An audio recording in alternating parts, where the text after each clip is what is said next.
जज़म वाले वा को वाई साकिना कहते हैं, तशदीद वाले वा को वाई मुशद्ददा कहते हैं। पहला कायदा यही है, जज़म वाले वा को वाई साकिना कहते हैं और तशदीद वाले वा को वाई मुशद्ददा कहते हैं।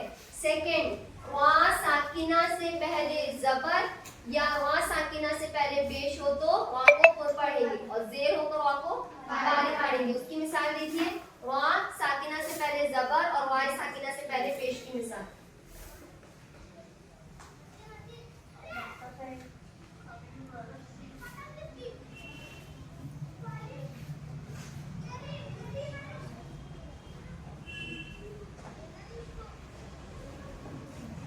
ये देखिए, पहली मिसाल क्या है, जब वा साकिन हो और उसके पहले जबर आ जाए तो वा को हम क्या करेंगे, पढ़ेंगे। जब वा साकिन हो और उसके पहले पेश आ जाए तो हम वा को पढ़ेंगे। ठीक, और बारिक की मिसाल क्या होगी, यहाँ पर देखिए,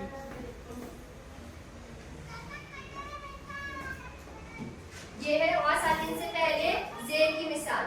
आप लोग सभी नूरानी कायदे में भी देखिएगा, नूरानी कायदे में भी ये मिसाल दी गई है हफ्ते नंबर 14 में। ये वा साकिन है और उसके पहले क्या आ गया है, जेर, तो क्या हो गया, वा को बारिक पढ़ेंगे। वा साकिना की मिसाल पढ़ रहे हैं अपन, ठीक है। वा साकिना से पहले जबर या पेश हो तो वा को पुर पढ़ेंगे और जेर हो तो वा को बारिक पढ़ेंगे। क्लियर हुआ पहला कायदा। जज़म वाले वा को वाई साकिना कहते हैं, तशदीद वाले वा को राय मुशद्ददा कहते हैं। वा साकिना से पहले जबर या पेश हो तो वा को पुर पढ़ेंगे, जेर हो तो वा को बारिक पढ़ेंगे। ठीक है। नेक्स्ट, वा पर जबर या पेश हो तो वा को पुर पढ़ेंगे और जेर हो तो बारिक पढ़ेंगे। मिसाल देखिए,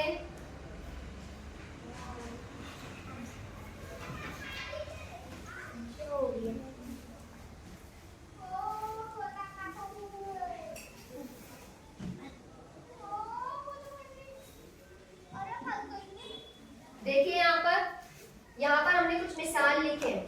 कुरान मजीद में और भी बहुत सी मिसालें आ जाती है, लेकिन अभी हम नूरानी कायदे के अकॉर्डिंग देख रहे हैं। तो यहाँ पर देखें, वा साकिन है, वा पर क्या आना चाहिए, पेश। वा पर जबर या पेश हो तो वा को क्या करेंगे हम, पुर पढ़ेंगे। वा पर जबर या पेश हो तो वा को क्या करेंगे हम, पुर पढ़ेंगे। पहला कायदा, वा साकिना से पहले जबर या पेश हो तो वा को पुर पढ़ेंगे, जेर हो तो बारिक पढ़ेंगे। वा पर जबर या पेश हो तो वा को पुर पढ़ेंगे, जेर हो तो बारिक पढ़ेंगे। यानी कि वा पर जेर आएगा तो भी वा को बारिक पढ़ेंगे, वा साकिना से पहले जबर जेर आएगा तो भी वा को बारिक पढ़ेंगे। क्लियर हुआ सभी को। पहला कायदा क्या है, साकिना से पहले जबर या पेश आए तो वा को पढ़ेंगे, जेर आए तो बारिक पढ़ेंगे। दूसरा, वा पर जबर या पेश हो तो वा को पढ़ेंगे, जेर हो तो बारिक पढ़ेंगे। ये कायदा क्लियर है। नेक्स्ट, अगला देखिए, यहाँ हम कुछ मिसाल लिख रहे हैं, उसके बाद आपको कायदा बताएंगे, ठीक है।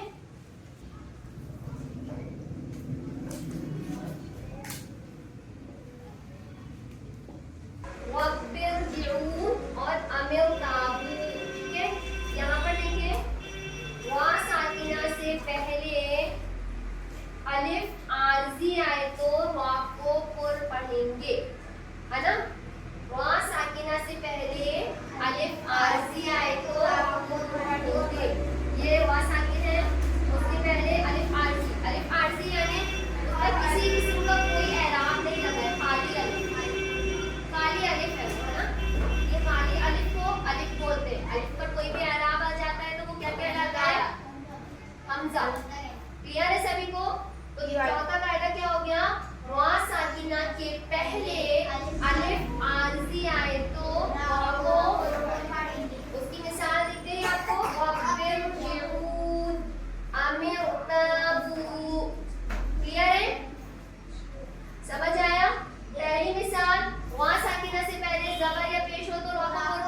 नेक्स्ट क्या लिखे हमने यहाँ पर, मिरसोदन किरतौसिन।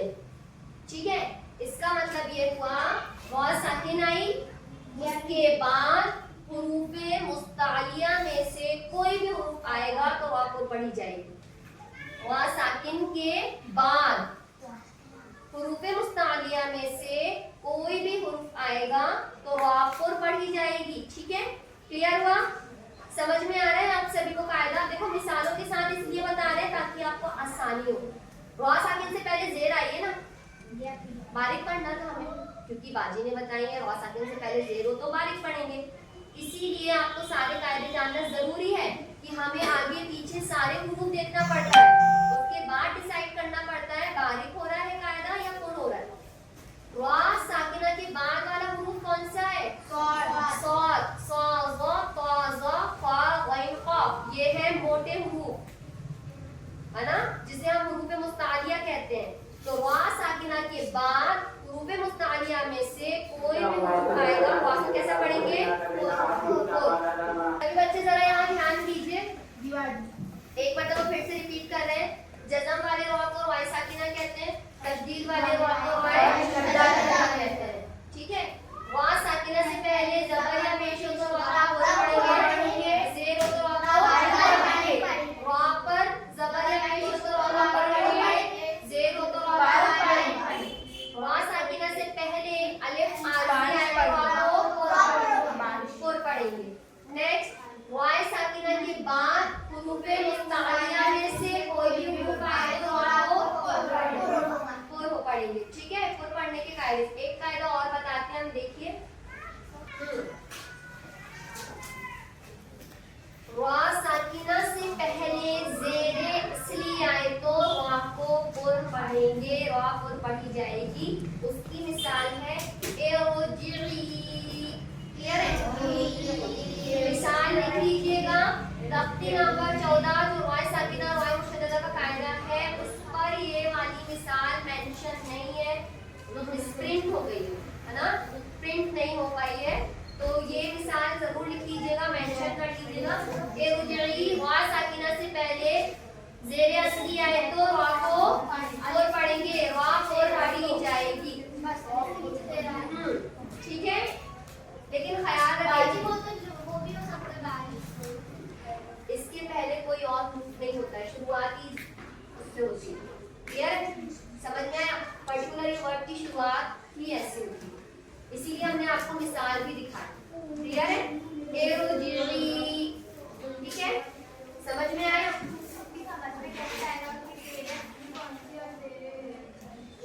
जेर असली आने पर ये जेर आने की बात नहीं कर रहे, अलिफ के नीचे जेर आना। ठीक है, समझ में आया? फिर से एक बार रिपीट करते हैं पुर करने की मिसालें। में हमेशा अलिफ आरज़ी खाली रहेगा, उसके ऊपर किसी किस्म का कोई एराब नहीं रहेगा, और जेर असली की मिसाल ये है कि अलिफ के नीचे जेर होगा, इसीलिए इसे जेर असली कहा जाता है। क्लियर है? फिर से मैं मिसाल को आगे एक यानी उसकी शुरुआत जो होती है ना, ये देखिए, अब ये जो वर्ड है इसकी शुरुआत ही ऐसे हुई है ना। अब जैसे यहाँ पर आप बोल रहे हैं अब इसमें भी बारीक, लेकिन हम इसमें ये देखेंगे कि बारीक वाला हुरूफ कौन सा है, हुरूफ मुस्तालिया में से आ गया है, मींस हमें इसे पुर ही पढ़ना है। बेटा पुर पढ़ने के कायदे गिनती के, अगर हम उसे नजर में रखेंगे तो जाहिर है उन कायदों को नजर में रखकर अगर हम कुरान की तिलावत करेंगे तो हम पुर ही पढ़ेंगे। वो कायदे याद नहीं है तो हमसे मिस्टेक होगी, अगर हमने कायदे को ज़हन नशीन किया तो हमसे इंशाअल्लाह मिस्टेक नहीं होगी। इसलिए आपको ये कायदे बताए जा रहे हैं। थोड़ी से आपको फर्स्ट टाइम पढ़ रहे हैं इसलिए थोड़ा सा कॉम्प्लिकेटेड लग रहे होंगे, थोड़े लेंथी, लेकिन जब हम 2-3 मरतबा इसकी प्रैक्टिस कर लेंगे ना कुरान में, हमारे लिए बहुत आसान हो जाएगा ये चीज़ें। ठीक है, इसीलिए शुरू में हमने आपको सिर्फ 2 कायदे बताए थे, 2 कायदे बताए थे ना। वाव साकिना से पहले ज़बर या पेश हो तो पुर पढ़ेंगे, ज़ेर हो तो वालिद, रा पर ज़बर या पेश हो तो रा को पुर पढ़ी जाएगी, वरना बारिक। ये कायदे कहाँ बताए थे? मुशद्दद वाले बताए। ये क्लियर है? साकिना वाले जानना ज्यादा जरूरी है, मुशद्दद के भी जानना जरूरी है, लेकिन साकिना में जैसे ये चीजें आ गई ना, अलिफ आरज़ी आ गई, ज़ेर असली आ गई, मुस्तालिया आ गए, ये हमें ध्यान में रखना है कौन सी चीज पहले और कौन सी चीज बाद में। मुस्तालिया देखना पड़ता है कि वाव साकिना के बाद हो, अलिफ आरज़ी असली पहले होता है, जेर असली पहले होता है। क्लियर है? एक मरतबा फिर से रिपीट करते हैं। सबसे पहले तो जज़म वाले वा को वाई साकिना कहते हैं, तशदीद वाले वा को वाई मुशद्ददा कहते हैं। वा साकिना से पहले ज़बर या पेश हो तो वा को पढ़ेंगे। सेकंड, वा पर ज़बर या पेश हो तो वा को पढ़ेंगे। फिर वा साकिना से पहले अलिफ आरजी आए तो वा को पढ़ेंगे। वा साकिना के बाद हुर्फ मुस्तालिया में से कोई भी हुर्फ आए तो वा को पढ़ेंगे। और वा साकिना से पहले जेर असली आए तो वा को पढ़ी जाएगी। क्लियर है? ये मिसालें हैं, इन मिसालों को ध्यान में रखिएगा और ये मिसाल तो जरूर नोट डाउन करें। ये मिसाल तख्ती नंबर 14 में मेंशन नहीं है, मिसप्रिंट है बेटा, वहां पर नहीं है। ध्यान दें, ये जरूर, ये मिसाल को जरूर मेंशन कर लें। इरजिई किसकी मिसाल है? ये जेर असली की मिसाल है। समझ आया? इसे बारीक नहीं पढ़ना है, इसे पूरी ही पढ़ना है। क्लियर हुआ सभी को सारे कायदे? अब देखें सभी, वा मुशद्दद अस्सलातु वस्सलामु अलैका या रसूलल्लाह। अस्सलातु वस्सलामु अलैका या हबीबल्लाह।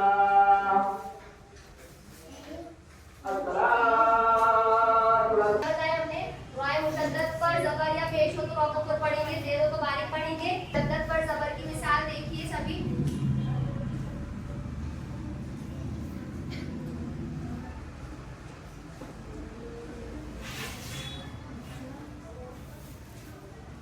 ये है वाई मुशद्दद पर ज़बर की मिसाल। बाब वा, ठीक है, वाई मुशद्दद है, उस पर ज़बर आ गया, इसलिए वा को पुर पढ़ रहे हैं हम। ठीक है, पुरानी कायदे में कुछ मिसालें, देखिए कायदे अलग अलग है, मिसालें थोड़ी अलग अलग है ना। सबके कायदों में कुछ मिसालें, किसी की कायदे में मिसालें हो सकता है ना हो। ये लिखा हो कुछ के कायदे में इस तरीके से, ये भी आया होगा। पुर के कायदे में होगा बेटा, देखना, वाई मुशद्दद पर ज़बर की मिसाल मरवतन। ठीक है, तो वाई मुशद्दद पर ज़बर या पेश हो तो वा पुर पढ़ी जाएगी, जेर हो तो बारीक पढ़ी जाएगी। इस तरीके से कुल मिलाकर 8-9 कायदे मेरा ख्याल में होते हैं। ठीक है, लेकिन फिर नूरानी कायदा अभी हम पढ़ रहे हैं। जब हम कुरान तजवीज़ से पढ़ेंगे ना, तो जब वो कुरान मजीद में मिसालें आएंगी, उसके साथ भी हम आपको कायदे एक्सप्लेन करेंगे। ठीक है, तो आपको समझ में आ जाएगा। मिसालों के साथ क्लियर हो गए सभी को? तख्ती नंबर 14 में सारी मिसालें आप ढूंढिएगा कहाँ कौन सा कायदा हो रहा है।